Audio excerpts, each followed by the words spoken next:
Hello, my friends. Thank you for joining us in one more session of Kardec After Lunch, part of SpiritismStudy.org. We do this simply and spontaneously. We're just going to do a little quick read, 15 minutes, and commentary. Our objective is to let the doctrine change thoughts, words, and behaviors so we can leave the old man, the old person behind in the past.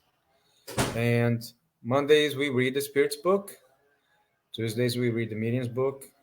On Wednesday we read the Gospel according to Spiritism, and Thursday we read Heaven and Hell, and on Fridays we read Genesis, the book we have right here.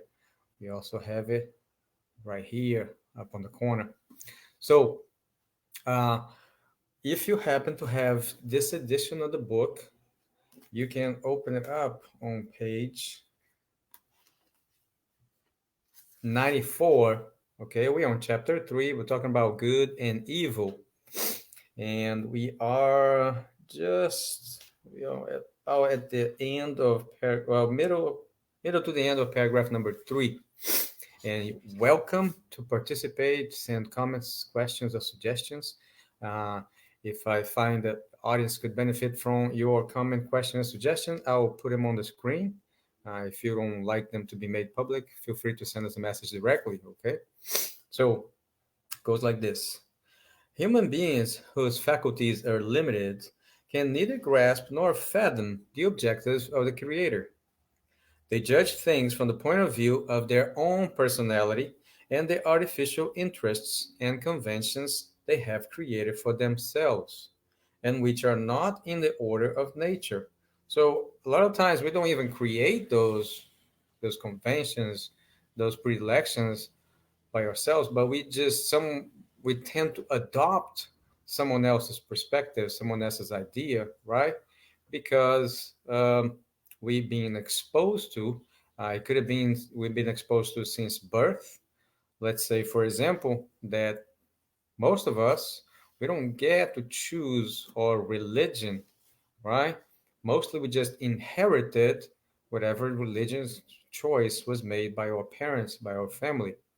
Later on, perhaps when we are grown enough, then we can decide on our own if we would like to change religion or continue on the one that we were raised in, right? That is why they often consider as evil and unjust what they would consider just and admirable if they were to see the cause, the purpose, and the end result. See, and especially when it comes to God's creation, really us, and the purpose and end result that is us, is ours, it is so distant. It's so distant in the future for, and also depend upon our own efforts to be able to reach the result, that because we don't see it, because it's so far ahead, we think that those things that happens to us and around us are not just, are not part of God's design and are not part of his will. It is ignorance in our part. And like I say, just because we have not seen the entire movie, in the end, everything, uh, everyone gets a happy ending. Let's put it this way. Okay. If they were to seek each thing's reason for being and usefulness, they would realize that everything bears the mark of infinite wisdom, and they would bow before their wisdom, even for the things that they do not understand. And that's reality. Really, it is not everyone's reality.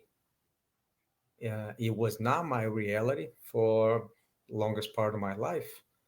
But once you accept, you know, the idea of it being exposed, allow yourself to be exposed to it, is study a little bit of it, right? Try to understand its designs. Um, it will affect great change in your life and all life around you once you start to perceive it. And believe me, it was not something that happened instantaneously. It was not something that happened at my first exposure to it, right? It's something that sometimes you have to revisit to be able to grasp its um, its reach. Okay.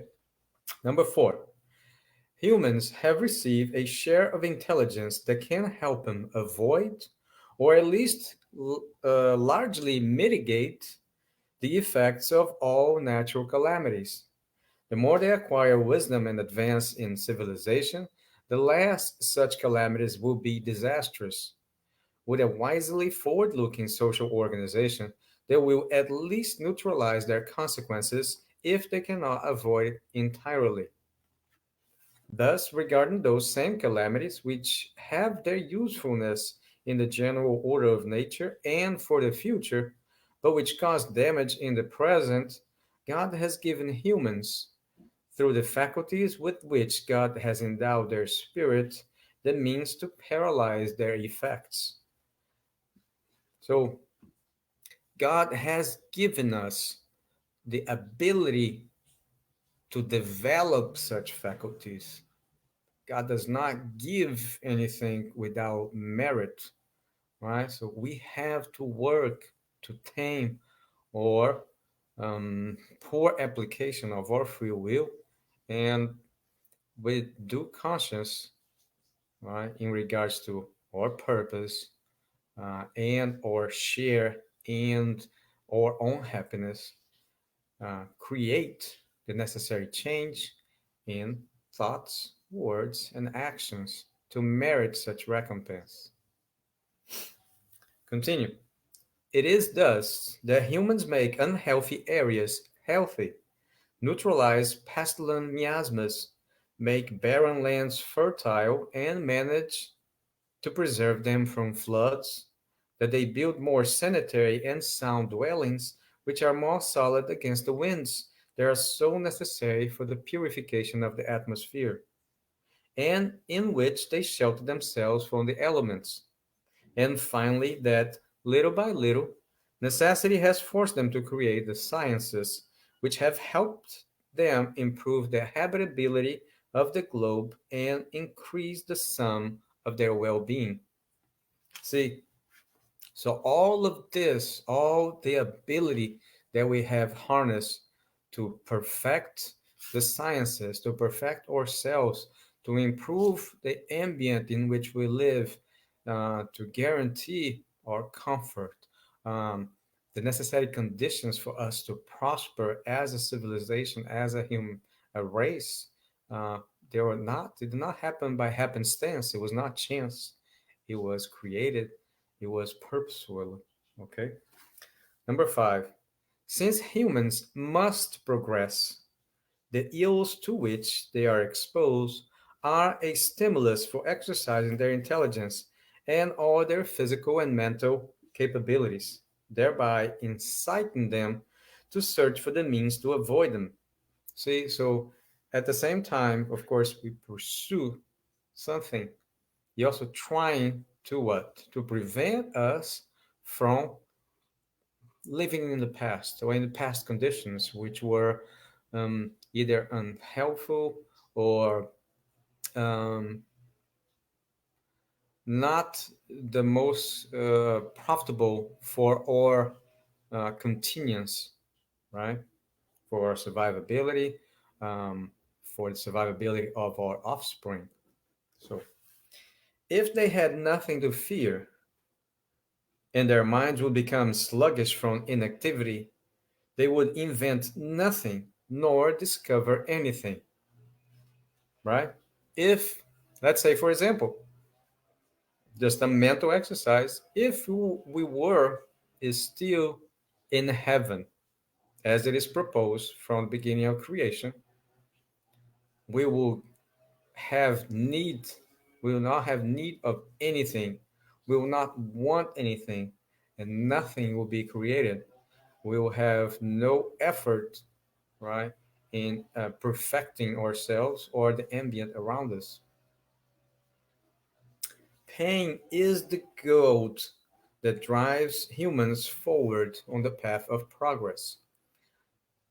Perhaps not necessarily pain, but the inequity that we feel that the ambient forces upon us.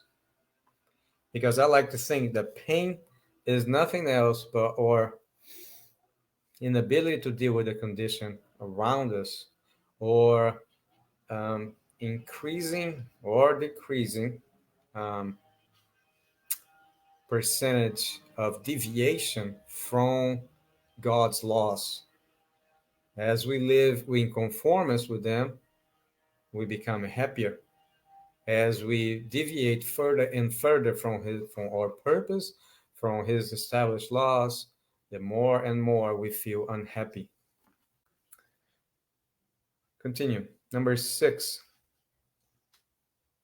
However, the most numerous ills are those that humans create for themselves due to their own vices, those that result from their pride, selfishness, ambition, and greed, and from their excesses in all things. Therein lies the cause behind the wars, calamities, dissensions, injustice, oppression of the weak by the strong, in short, most of the maladies that afflict them. God has established laws full of wisdom, which have only the good as their purpose. Humans have within themselves everything they need to comply with them. Their pathway is traced out by their conscience, and the divine law is engraved on their heart.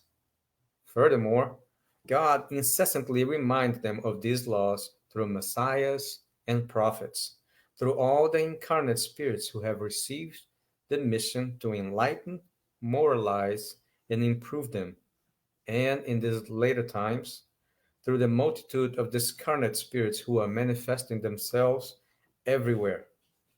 So, you see, uh, although we've been given the conditions to effect this change, uh, many times we don't, because of mm, is either, like I mentioned, um, or application of free will is not as strong enough to overcome the influences of or inclinations of our ignorance, of outside influences, be them incarnate or discarnate. Little by little, as we educate ourselves in how those things operate, we'll be able to overcome those influences. Little by little, effect some meaningful change. If humans were to conform strictly to the divine laws, there is no doubt they would avoid the most pungent ills, and that they would live happily on the earth. And this section here is in italics. If they do not, it is by virtue of their own free will, and so they must suffer the consequences. See the Gospel according to Spiritism, chapters 5, numbers 4, 5, 6. So you see, as I mentioned, it is our deviation from God's laws or non-conformity with them that brings us closer and closer to what we perceive as being unhappiness, as being unjust, which in reality, like I said, it's just a byproduct of our ignorance. I think we have time for, yeah, we have time for one more. So, number 7. However, God, full of goodness, has placed the remedy alongside evil, which I mentioned to you before. I like to replace it mentally with the word ignorance. So he has placed knowledge alongside ignorance. That is to say, evil itself gives rise to the good. A time comes when the excess of moral evil becomes intolerable and makes humans feel the necessity to change course. You see, our state of evil, which some would call it, but I like to call it ignorance, is but temporary, and is within us to harness the willpower along with the willpower of others to effect some change that can benefit us, right? So thank you for your patience. Thank you for your support. Thank you for your time. And until next week, Godspeed to all.